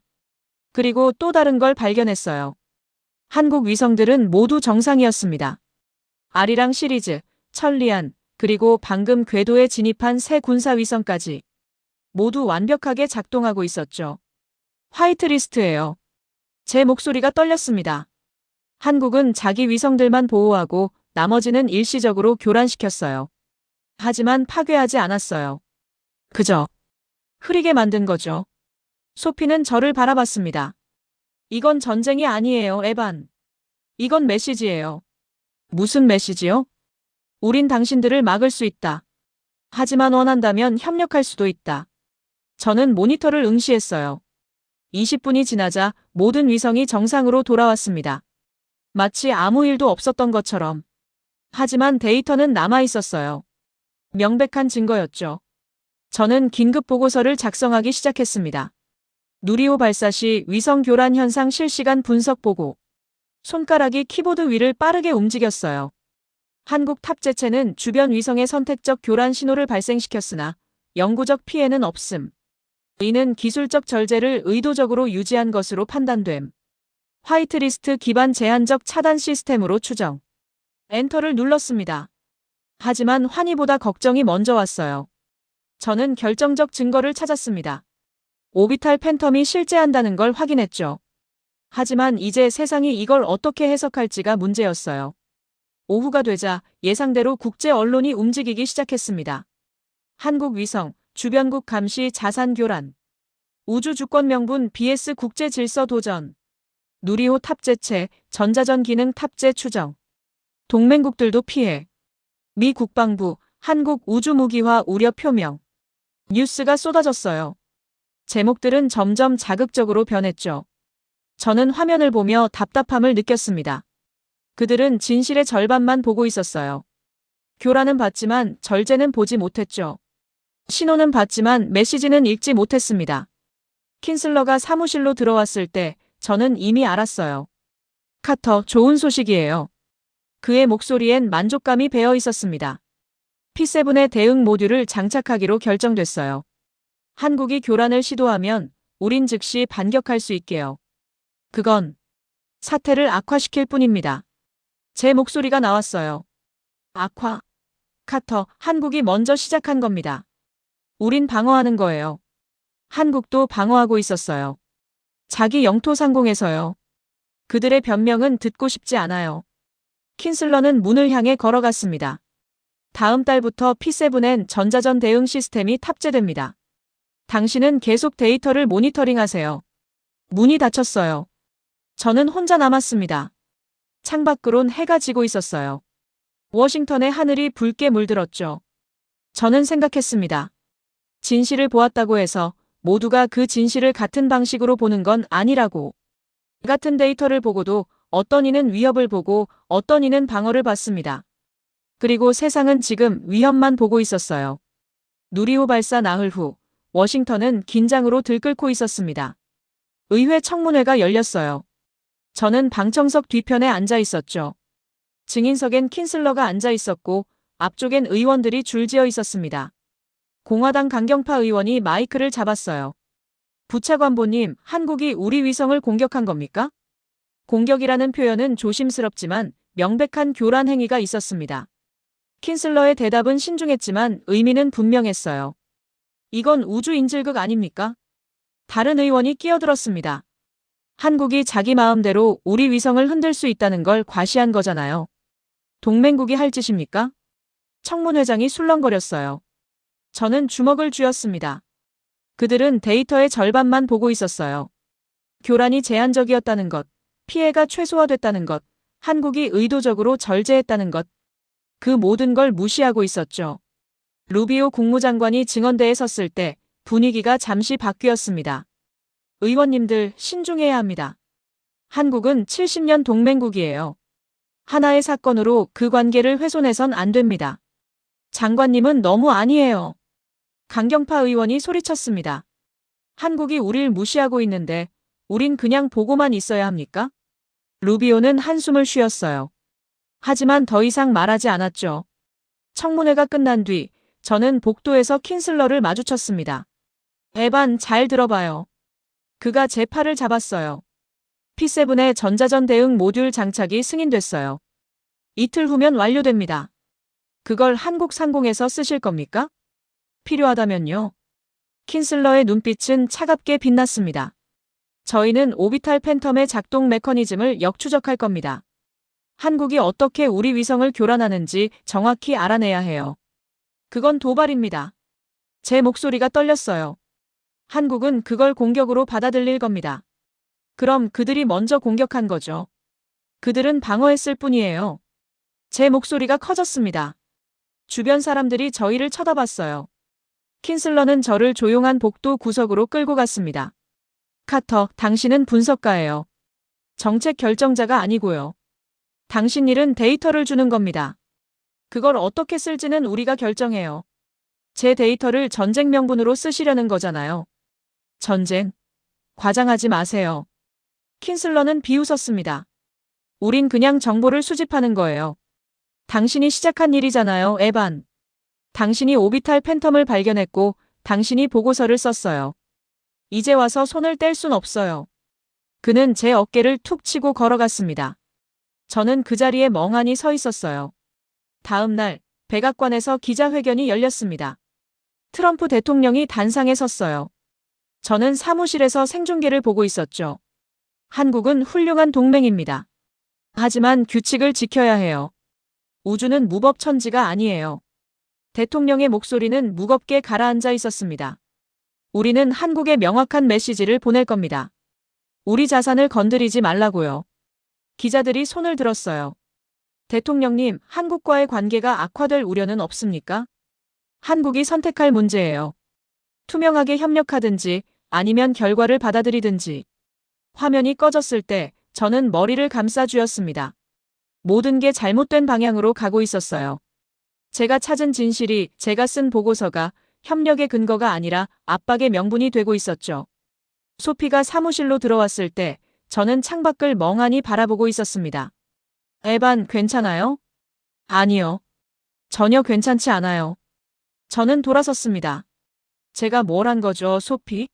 저는 진실을 찾으려 했을 뿐인데 이제 그게 전쟁의 구실이 되고 있어요. 소피는 제 앞에 앉았습니다. 당신 잘못이 아니에요. 하지만 제 데이터가 쓰이고 있잖아요. 데이터는 중립적이에요, 에반. 사람들이 그걸 어떻게 해석하느냐가 문제죠. 그럼 전 어떻게 해야 하죠? 소피는 잠시 침묵했습니다. 당신이 옳다고 믿는 걸 하세요. 설령 그게 불편하더라도요. 이틀 후, P7의 전자전 대응 모듈 장착이 완료됐습니다. 합동 분석실에서 저는 실시간 데이터를 지켜봤어요. P7의 궤도가 조정되고 있었습니다. 목표는 한국 상공이었죠. 침투 작전 개시. 통신망에서 목소리가 들려왔습니다. 제 심장이 빠르게 뛰었어요. 모니터 속에서 P7이 천천히 한반도 쪽으로 이동하고 있었습니다. 전자전 모듈이 활성화됐어요. 오비탈 팬텀의 신호를 역추적하기 위한 시스템이었죠. 저는 숨을 참았습니다. 이제 곧 큰일이 난다. 그 예감이 뇌리를 스쳤어요. P7이 한국 상공 경계선에 진입하는 순간 제 모니터에 경고등이 켜지기 시작했습니다. 한국 측에서 뭔가 반응하고 있었어요. 두려움이 결정을 지배하면 오판은 필연이 된다는 걸 알았습니다. 하지만 이미 늦었어요. 모든 것이 무너지기 시작하고 있었습니다. 작전 개시 시각, 저는 펜타곤 상황실에 있었습니다. 거대한 방이었어요. 벽면을 가득 채운 스크린들. 중앙엔 작전 테이블이 놓여 있었고 사방에서 장교들과 분석관들이 각자의 모니터를 주시하고 있었죠. 정면 대형 스크린엔 3개의 화면이 분할돼 있었습니다. 왼쪽은 P7의 실시간 궤도, 가운데는 한국 상공지도, 오른쪽은 오비탈 팬텀 추정 신호 분포도였어요. 킨슬러가 중앙 테이블 앞에 서 있었습니다. 신사숙녀 여러분. 그의 목소리가 상황실에 울렸어요. 오늘은 미국의 위성 주권을 확인할 시간입니다. P7은 한국 상공을 통과하며 오비탈 팬텀의 작동 메커니즘을 역추적할 겁니다. 주변에서 작은 박수 소리가 났어요. 저는 박수를 치지 않았죠. 대응 모듈 활성화 준비. 킨슬러가 명령했습니다. 활성화 준비 완료. 우주군 장교가 대답했어요. 저는 제 모니터를 응시했습니다. P7의 모든 센서 값이 정상이었어요. 태양 전지판 출력, 자세 제어, 통신 신호 강도. 모두 녹색이었죠. P7 한국 상공 진입까지 30초. 대응 모듈 작동 대기. 초침 소리가 들리는 것 같았어요. 상황실 전체가 숨을 죽이고 있었습니다. 15초. 10초. 5초. 진입. 킨슬러가 고개를 끄덕였어요. 대응 모듈 작동. 버튼이 눌렸습니다. 그 순간 모든 화면이 동시에 꺼졌습니다. 처음엔 아무도 반응하지 못했어요. 너무 갑작스러웠거든요. 뭐야? 누군가 중얼거렸습니다. P7 신호 상실. 장교가 소리쳤어요. 통신 끊김, 텔레메트리 제로, 자세 데이터 없음. 뭐라고? 킨슬러가 테이블을 내려쳤습니다. 복구해. 지금 당장. 시도 중입니다만 응답이 없습니다. 저는 제 모니터를 확인했어요. 모든 센서 값이 사라졌습니다. P7의 위치, 속도, 자세, 통신 상태. 전부 블랙아웃이었죠. 완전한 침묵. 우주 어딘가에서 P7은 떠다니고 있었습니다. 하지만 우리는 아무것도 볼 수 없었어요. 한국 측에서 공격한 겁니까? 누군가 물었습니다. 모릅니다. 킨슬러의 목소리엔 당황이 섞여 있었어요. 시간이 흘렀습니다. 10초, 20초, 30초. 상황실은 혼란에 빠졌어요. 사람들이 소리치고 전화기가 울리고 키보드 두드리는 소리가 사방에서 들렸죠. 50초가 지났을 때 저는 무릎이 풀리는 것 같았습니다. 이게 오비탈 팬텀인가요? 옆에 있던 분석관이 제게 물었어요. 모르겠어요. 저는 솔직하게 대답했습니다. 하지만 우리가 예상했던 것보다 훨씬 강력해요. 57초째 화면이 다시 켜졌습니다. 신호 복구. 장교가 외쳤어요. P7 텔레메트리 수신 중. 데이터가 다시 흘러들어왔습니다. 위치, 속도, 자세.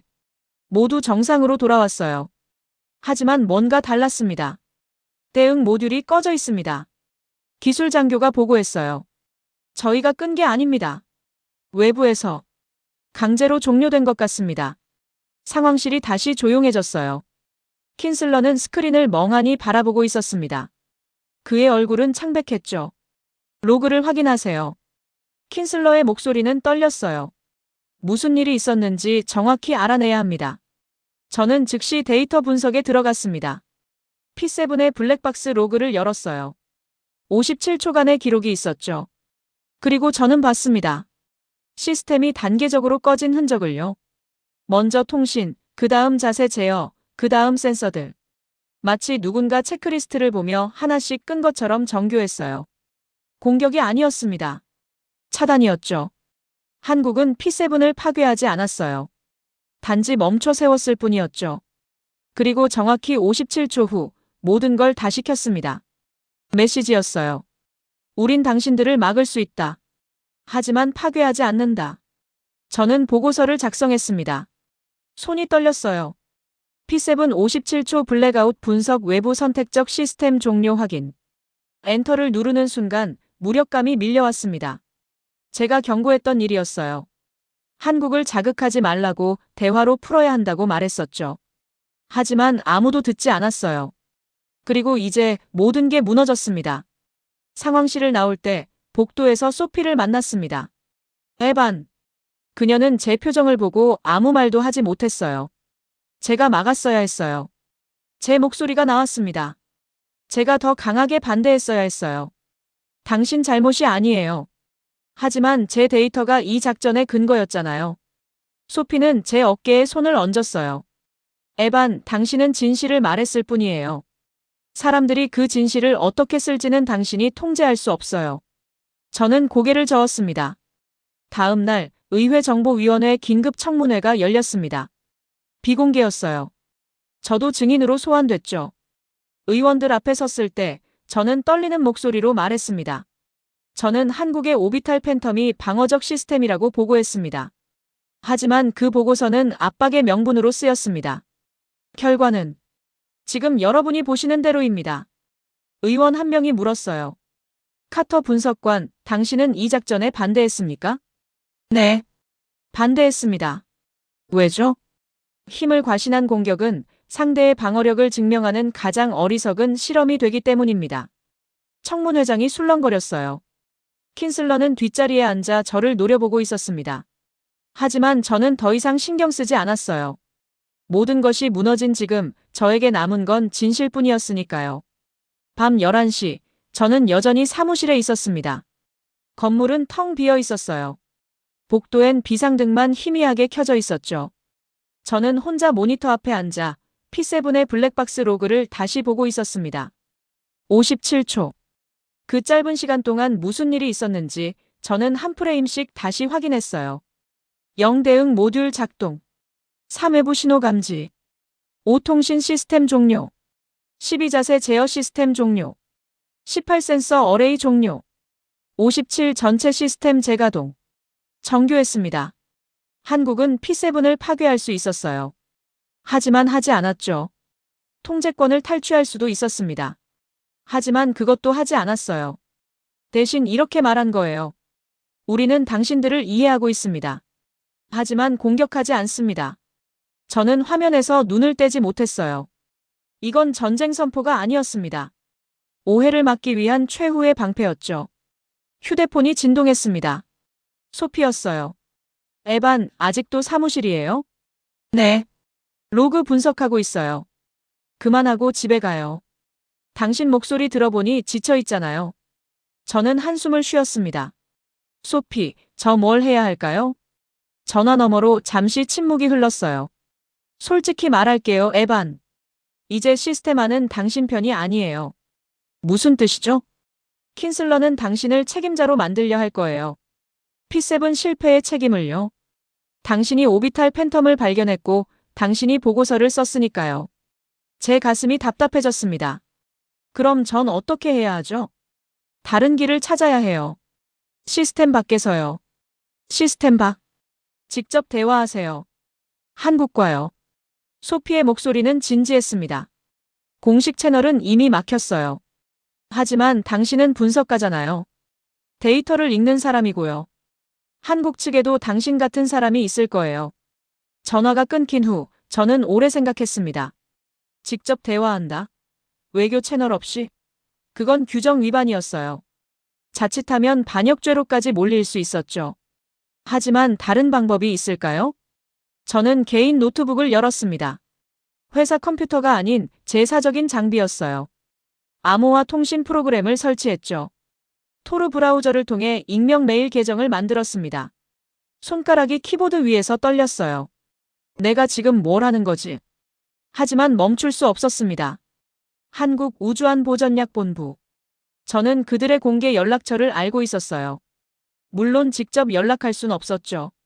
하지만 특정 암호화 채널로 메시지를 보내면 적절한 사람에게 전달될 거란 걸 알았습니다. 메일 작성창을 열었어요. 수신자 암호화된 주소. 제목 from a US analyst who seeks truth. 본문엔 단 한 줄만 적었습니다. 우리는 같은 진실을 보고 있습니다. 당신들의 의도를 알고 싶습니다. 영어로 썼어요. 그리고 마지막에 제 신원을 밝혔죠. 에반 카터, 미국 하원 군사위원회, 우주분석부서. 전송 버튼 앞에서 한참을 망설였습니다. 이 메일을 보내는 순간 저는 돌아올 수 없는 선을 넘는 거였어요. 킨슬러가 알게 되면 제 경력은 끝날 겁니다. 어쩌면 기소될 수도 있었죠. 하지만 P7의 57초가 머릿속에 맴돌았어요. 한국은 절제했습니다. 공격하지 않았어요. 이제 제 차례였죠. 클릭했습니다. 메시지 전송됨. 저는 노트북을 덮었습니다. 심장이 미친 듯이 뛰고 있었어요. 사무실을 나와 주차장으로 갔을 때 워싱턴의 밤하늘이 보였습니다. 별이 거의 보이지 않았어요. 도시의 불빛 때문이었죠. 하지만 저 위 어딘가에 P7이 떠다니고 있었습니다. 그리고 한국의 위성들도요. 집에 도착했을 때 이미 새벽 1시였어요. 침대에 누웠지만 잠이 오지 않았습니다. 천장을 바라보며 저는 생각했어요. 내가 제대로 하고 있는 걸까? 답은 없었습니다. 다음 날 오전 휴대폰에 알림이 왔습니다. 암호화 메일이었어요. 손이 떨리는 걸 느끼며 열었습니다. 발신자 암호화된 주소. 제목 레이 from a US analyst who seeks truth. 본문. 에반 카터 분석관님. 당신의 용기에 감사드립니다. 우리도 대화를 원합니다. 제3국에서 비공식 회동을 제안합니다. 장소와 시간은 추후 통보하겠습니다. 혼자 오십시오. 박세원, 대한민국 우주안보전략 본부장. 저는 휴대폰을 내려놓았습니다. 혼자 오라고. 그 말의 의미를 알았어요. 공식 지원도 없고 보호도 없다는 뜻이었죠. 만약 뭔가 잘못되면 저는 혼자 책임져야 했습니다. 하지만 동시에 이건 신뢰의 표시이기도 했어요. 그들도 위험을 감수하고 있었으니까요. 저는 창밖을 바라봤습니다. 가장 어두운 순간이 가장 진실한 선택을 요구한다는 걸 알았습니다. 그리고 저는 이미 선택했죠. 휴대폰을 다시 들었을 때 제 손은 더 이상 떨리지 않았습니다. 답장을 쓰기 시작했어요. 알겠습니다. 갑니다. 비엔나의 이른 저녁, 저는 작은 식당 앞에 서 있었습니다. 올드타운 구석진 골목. 관광객들이 잘 찾지 않는 조용한 곳이었어요. 간판엔 독일어로 뭔가 적혀 있었지만 저는 읽을 수 없었죠. 신분증과 배지는 호텔 금고에 넣고 왔습니다. 제 주머니엔 여권과 현금만 있었어요. 평범한 청바지에 회색 스웨터를 입었죠. 문을 열고 들어갔습니다. 식당 안은 따뜻했어요. 나무 테이블 대여섯 개가 놓여 있었고 벽난로에서 불이 타고 있었죠. 손님은 거의 없었습니다. 구석자리에 한 남자가 앉아 있었어요. 50대 초반쯤 되어 보이는 동양인. 깔끔한 인상에 안경을 쓰고 있었죠. 그가 저를 보고 일어섰습니다. 에반 카터 분석관님이시죠? 한국어 억양이 섞인 영어였어요. 네. 박세원 본부장님이신가요? 맞습니다. 우린 악수를 나눴습니다. 그의 손은 따뜻했어요. 앉으세요. 우린 마주 앉았습니다. 웨이터가 메뉴를 가져왔지만 박세원이 독일어로 뭔가 말했어요. 웨이터는 고개를 끄덕이고 물러갔죠. 방해받지 않을 겁니다. 박세원이 말했습니다. 제가 주인과 얘기해뒀어요. 감사합니다. 잠시 침묵이 흘렀어요. 저는 그를 관찰했습니다. 긴장한 것 같진 않았어요. 하지만 조심스러운 태도는 느껴졌죠. 여긴 어떻게 아셨어요? 제가 먼저 물었습니다. 학창시절 비엔나에서 유학했었어요. 이 식당은 제가 자주 오던 곳이죠. 조용하고 안전하고 그리고 그가 미소 지었어요. 음식이 맛있습니다. 저도 웃었습니다. 긴장이 조금 풀렸어요. 웨이터가 와인 2잔을 가져왔습니다. 박세원이 잔을 들었어요. 먼 길 오시느라 수고하셨습니다. 당신도요. 우린 잔을 부딪혔습니다. 와인을 한 모금 마셨을 때 박세원이 입을 열었어요. 에반, 솔직하게 얘기하죠. 통역도 없고 녹음기도 없어요. 여긴 그냥 두 사람이 대화하는 자리입니다. 좋습니다. 저는 고개를 끄덕였어요. 박세원은 잠시 창밖을 바라봤습니다. 그러다 다시 저를 보며 말했죠. 에반, 당신은 한국의 역사를 아시나요? 어느 정도는요? 우린 수십 년간 감시당해 왔어요. 냉전 시절엔 미국과 소련, 그 다음엔 중국과 일본. 우리 하늘 위엔 늘 다른 나라의 위성이 있었죠. 그의 목소리는 조용했지만 무게가 실려 있었어요. 우리 국민들은 자기 땅에서 일어나는 일도 타국 정보기관을 통해 알아야 했어요. 그게 얼마나 굴욕적인지 아시나요? 저는 아무 말도 하지 못했습니다. 오비탈 팬텀은 그래서 만들어졌어요. 칼이 아니라 방패로요. 우리 하늘을 가리는 방패. 박세원은 테이블에 손을 얹었어요. 우린 누구도 공격할 의도가 없었습니다. 단지 우리 영토 상공에서만큼은 우리가 선택할 권리를 원했을 뿐이에요. 저는 그의 눈을 바라봤습니다. 진정성이 느껴졌어요. 하지만 P7은 우리 경계선을 넘었어요. 대응 모듈을 켜고요. 박세원이 말을 잘랐습니다. 우린 그걸 공격으로 받아들였어요. 하지만 파괴하지 않았죠. 57초 후에 모든 걸 돌려줬잖아요. 알고 있습니다. 저는 천천히 대답했어요. 그래서 제가 여기 온 겁니다. 박세원은 고개를 끄덕였습니다. 음식이 나왔어요. 슈니첼과 감자 요리였죠. 우린 잠시 식사를 했습니다. 그러다 박세원이 다시 입을 열었어요. 에반, 당신 보고서 읽었어요. 어떻게요? 우리도 정보기관이 있으니까요. 그가 미소 지었습니다. 당신은 우릴 위협이 아니라 방어로 봤어요. 워싱턴에서 유일하게요. 저는 포크를 내려놓았습니다. 그게 진실이니까요. 고마워요. 박세원의 목소리가 부드러워졌어요. 당신 같은 사람이 미국에도 있다는 게 저한텐 희망이에요. 저는 가슴이 뜨거워지는 걸 느꼈습니다. 식사가 끝난 후 박세원이 가방에서 태블릿을 꺼냈어요. 이거 보여드리고 싶은 게 있어요. 화면엔 도표가 나타났습니다. 오비탈 팬텀의 작동 원리였죠. 전부 공개할 순 없지만 핵심은 이거예요. 박세원이 설명했어요. 우린 각 위성의 고유 신호를 분석해서 그 위성에만 작용하는 교란 파형을 생성해요. 하지만 절대 파괴하지 않아요. 일시적으로 흐리게 만들 뿐이죠. 화이트리스트는요? 우리 위성과 협력국 위성은 보호해요. 나머진 선택적으로 교란하고요. 저는 화면을 자세히 봤습니다. 이건 엄청난 기술이네요. 10년 걸렸어요. 박세원이 말했습니다. 하지만 이제 우린 이걸 공유하고 싶어요. 미국과요. 공유요? 네. 함께 우주규칙을 만들어요. 누가 누구를 감시할 수 있는지, 어떤 교란이 허용되는지. 투명하게요. 저는 숨을 들이켰습니다. 그게 가능할까요? 당신이 돌아가서 설득해주면요. 박세원은 제 눈을 똑바로 봤어요. 에반, 당신은 이미 용기를 보여줬어요. 이제 한 걸음 더 나가세요. 우리가 적이 아니라 동료라고 말해주세요. 저는 고개를 끄덕였습니다. 해보겠습니다. 우린 식당을 나왔습니다. 비엔나의 밤거리는 조용했어요. 가로등 불빛 아래로 눈이 살짝 내리고 있었죠. 안녕히 가세요, 에반. 박세원이 손을 내밀었어요. 또 만나길 바랍니다. 저도요. 우린 악수를 나눴습니다. 그리고 각자의 길로 걸어갔죠. 호텔로 돌아가는 길, 저는 생각했어요. 진짜 평화는 문서가 아니라 서로의 상처를 이해하려는 대화에서 시작된다고. 그리고 오늘 그 대화가 시작됐다고. 다음 날 워싱턴으로 돌아가는 비행기 안에서 저는 노트북을 열었습니다. 새 문서를 만들었어요.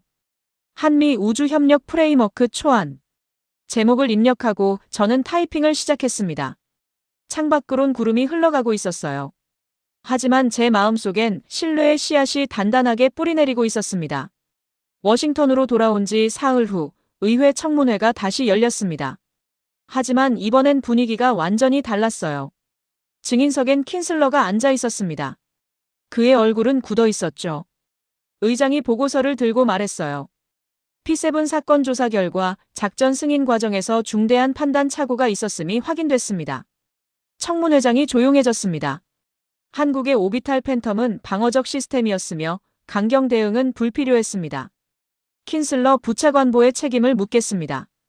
킨슬러는 아무 말도 하지 못했어요. 그저 고개를 숙였죠. 저는 방청석에서 그 모습을 지켜봤습니다. 복잡한 감정이 밀려왔어요. 그를 동정하진 않았지만 기쁘지도 않았습니다. 청문회 후 루비오 장관이 저를 불렀어요. 국무부 집무실에서였죠. 에반, 수고했어요.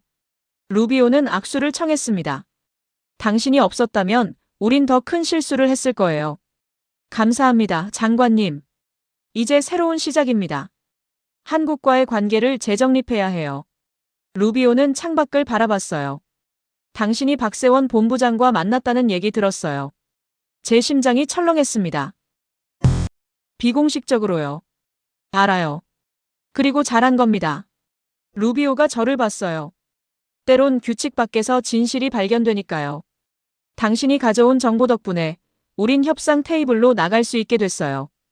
저는 안도의 한숨을 쉬었습니다.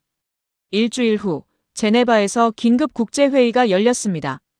한국, 미국, 유럽, 일본 대표단이 모였어요. 중국과 러시아도 옵저버로 참석했죠. 저는 미국 기술자문단으로 동행했습니다. 소피도 유럽 대표단으로 왔었어요. 회의장에 들어갔을 때 박세원이 저를 보고 미소 지었습니다. 저도 고개를 끄덕였죠. 개회식에서 이재명 대통령이 연설을 했어요. 우리는 우주를 전쟁이 아닌 존중의 공간으로 만들고자 합니다. 그의 목소리는 단호했습니다. 오비탈 팬텀은 방패였습니다. 하지만 이제 우린 방패도 필요 없는 세상을 만들어야 해요. 투명성과 신뢰를 바탕으로요. 박수가 터져나왔습니다. 회의는 사흘간 계속됐어요. 각국은 자국의 입장을 설명했고 때론 격렬하게 논쟁했죠. 하지만 모두가 같은 결론을 향해 나아가고 있었습니다. 우주 감시는 필요하다. 하지만 제한돼야 한다. 저는 기술 세션에서 발표했어요. 오비탈 팬텀의 핵심은 선택적 교란과 절제입니다. 이 원리를 국제 규범으로 만들 수 있어요. 화면에 제가 준비한 슬라이드가 나타났죠. 각국은 자국 상공에서 방어권을 갖되 타국 위성을 파괴하지 않습니다. 교란은 일시적이고 회복 가능해야 하며 모든 작동은 국제 감시 체계에 보고돼야 합니다. 참석자들이 고개를 끄덕였어요. 소피가 후속 발표를 했습니다. 유럽은 한국과 기술 협력을 통해 오비탈 팬텀과 호환되는 방어 시스템을 개발하고자 합니다. 이건 비밀 무기가 아니라 공개된 방패가 되어야 해요. 박수가 다시 터졌죠. 마지막 날 협정문이 완성됐습니다. 우주감시 상호제한 협정. 주요 내용은 이랬어요. 각국은 자국 영토 상공 300km 내에서 방어권을 갖는다. 타국 위성에 대한 교란은 일시적이고 회복 가능해야 한다. 모든 방어 시스템 작동은 국제우주감시기구에 보고한다. 오비탈 팬텀 기술은 국제표준으로 채택되며 참여국에 공유된다. 한국, 미국, 유럽, 일본이 서명했어요. 중국과 러시아는 옵저버로 참여하되 향후 가입 가능성을 열어뒀죠. 서명식이 끝난 후 박세원이 제게 다가왔습니다. 에반, 축하해요. 당신도요, 본부장님. 우린 악수를 나눴어요. 당신이 없었다면 이 자리는 없었을 겁니다. 박세원이 말했습니다. 당신이 진실을 포기하지 않았으니까요. 저는 미소 지었습니다. 우리 함께 한 거죠. 저녁, 축하 만찬이 열렸어요. 소피가 와인 잔을 들며 말했습니다. 에반, 기억나요? 제가 뭐라고 했죠? 우주는 신뢰의 문제라고요. 기억해요. 우린 그 신뢰를 만들어냈어요. 소피의 목소리엔 감동이 섞여 있었습니다. 저는 잔을 들었어요. 신뢰를 위하여. 신뢰를 위하여. 잔들이 부딪혔습니다. 다음 날 한국 대표단이 떠나기 전 박세원이 제게 편지를 건넸어요. 열어보세요. 봉투를 뜯었을 때 공식 초청장이 나왔습니다. 에반 카터 분석관님을 한국우주안보전략본부 국제협력팀 수석고문으로 초청합니다. 오비탈 팬텀 후속 체계 공동 설계를 위해. 저는 글을 읽다가 멈췄어요. 이건 당신이 시작한 일이에요, 에반. 같이 끝냅시다. 박세원이 말했습니다. 저는 초청장을 가슴에 안았습니다. 영광입니다. 비행기로 워싱턴에 돌아가는 길, 저는 창밖을 바라봤어요. 구름 위로 하늘이 펼쳐져 있었습니다. 그 위 어딘가에 수많은 위성이 떠다니고 있었죠. 이제 그들은 더 이상 서로를 위협하지 않을 겁니다. 저는 생각했어요. 세계를 바꾸는 건 거대한 힘이 아니라 진실을 포기하지 않은 선택들이라고. 그리고 저는 그 선택을 했습니다. 0.003도의 떨림에서 시작된 여정이 이렇게 새로운 세계를 열고 있었습니다. 서울의 여름밤, 저는 한강변을 걷고 있었습니다. 7월 말이었어요. 습한 공기가 피부에 닿았지만 불쾌하진 않았죠. 오히려 생생한 느낌이었습니다. 반포대교에서 바라본 한강은 고요했어요. 물 위로 도시의 불빛이 반짝이고 멀리 남산타워가 보였죠. 사람들은 자전거를 타거나 산책을 하고 있었습니다. 저는 벤치에 앉아 스마트폰을 꺼냈어요. 국제위성 현황 앱을 열었죠. 한국우주안보전략본부와 공동으로 개발한 프로그램이었습니다. 이제 누구나 실시간으로 자국 상공을 지나는 위성을 확인할 수 있었어요. 화면엔 한반도 지도가 나타났고 그 위로 작은 점들이 움직이고 있었습니다. P7, 플레이아데스, 히노데, IGS, 그리고 한국의 아리랑과 새로 발사된 군 정찰위성들. 모든 궤적이 매끄러웠어요. 교란도 없고 충돌도 없었죠. 그저 각자의 궤도를 따라 조용히 움직이고 있었습니다. 오비탈 팬텀은 여전히 작동하고 있었어요. 하지만 이젠 다른 의미였죠. 공격을 막는 무기가 아니라 서로의 감시를 제한하는 신뢰의 규칙이었습니다. 저는 화면을 보며 미소 지었어요. 잘 작동하고 있네요. 뒤에서 목소리가 들렸습니다. 돌아보니 박세원이 서 있었어요. 본부장님. 에반, 오늘 저녁 회의 끝나고 산책 좀 하려고 나왔어요. 당신도 똑같은 생각이었나 보네요. 네. 머리 좀 식히려고요. 박세원이 제 옆에 앉았습니다. 우린 함께 한강을 바라봤어요. 건너편 빌딩들에서 불빛이 하나둘 켜지고 있었죠. 에반, 후회 안 해요? 워싱턴 떠나서요. 전혀요. 저는 솔직하게 대답했습니다. 여기서 제가 더 의미 있는 일을 하고 있다고 생각해요. 고마워요. 당신 덕분에 우린 많은 걸 이뤘어요. 박세원의 목소리는 따뜻했습니다. 저는 하늘을 올려다봤어요. 서울의 밤하늘은 밝았습니다. 도시의 불빛 때문에 별이 잘 보이지 않았죠. 하지만 저 위 어딘가에 수많은 위성이 떠다니고 있다는 걸 알았어요. 그리고 그들은 이제 평화롭게 공존하고 있었습니다. 본부장님. 제가 말했어요. 처음 P7 데이터를 봤을 때 전 불안했어요. 0.003도의 떨림이 뭘 의미하는지 몰랐죠. 이제는 알아요? 네. 그건 두려움이었어요. 한국의 두려움. 감시당하는 것에 대한, 주권을 침해당하는 것에 대한. 박세원은 고개를 끄덕였습니다. 하지만 동시에 절제였어요. 파괴하지 않고 대화의 여지를 남기는. 당신은 그걸 이해했어요, 에반. 다른 사람들이 위험만 봤을 때요. 저는 다시 한강을 바라봤어요. 물결이 잔잔하게 흘러가고 있었습니다. 한국은 침묵 속에서 별을 움직였고 저는 그 의미를 배우는데 조금 늦었을 뿐이었어요. 박세원이 웃었습니다. 늦지 않았어요. 당신은 제 시간에 왔어요. 우린 한참을 그렇게 앉아 있었습니다. 바람이 불었어요. 따뜻한 여름바람이었죠. 저 들어가 봐야겠어요. 박세원이 일어서며 말했습니다. 내일 아침 회의가 있거든요. 네, 편히 쉬세요. 에반도요. 박세원이 걸어갔습니다. 저는 혼자 남았어요. 가방에서 노트를 꺼냈습니다. 제가 이 여정 내내 기록해온 개인 노트였죠. 마지막 페이지를 펼쳤어요. 펜을 들고 천천히 적기 시작했습니다. 우리는 마침내 서로를 이해하기 시작했다. 문장을 다 쓰고 저는 노트를 덮었습니다. 하늘을 다시 올려다봤어요. 별은 여전히 잘 보이지 않았습니다. 하지만 그들이 거기 있다는 걸 알았죠. 흔들리지 않고 각자의 자리에서 빛나고 있다는 걸요. 저는 벤치에서 일어났습니다. 숙소로 걸어가며 제 마음이 가벼워지는 걸 느꼈어요. 불안해서 출발한 여정이었습니다. 의심과 두려움으로 가득했었죠. 하지만 이제 저는 성숙과 신념으로 돌아왔어요. 세계는 기술이 아니라 그것을 사용하는 마음의 방향으로 움직인다는 걸 배웠습니다. 그리고 한국과 미국은 마침내 같은 방향을 보고 있었어요. 숙소에 도착했을 때 휴대폰에 메시지가 왔습니다. 소피였어요. 에반, 다음 달 제네바에서 또 만나요. 위성 표준화 회의에서. 당신 발표 기대하고 있어요. 저는 미소 지으며 답장을 보냈습니다. 물론이죠. 함께 만들어가요. 창밖으로 서울의 야경이 펼쳐져 있었습니다. 불빛들이 반짝였어요. 각자의 자리에서 각자의 빛으로요. 저는 노트를 다시 펼쳤습니다.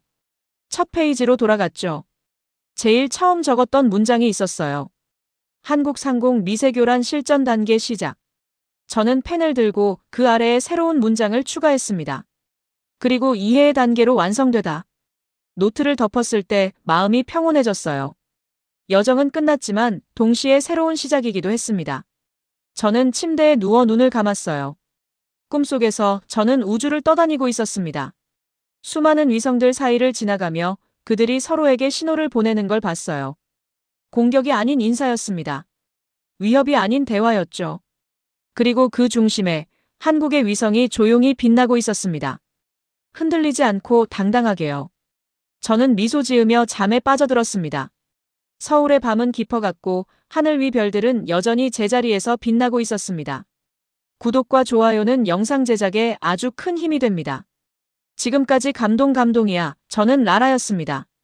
오늘도 우리 구독자님들의 가정에 따뜻한 행복이 가득하시길 진심으로 바라며 긴 영상 끝까지 시청해주셔서 정말 감사합니다. 내일 더 좋은 이야기로 찾아뵙겠습니다. 감사합니다.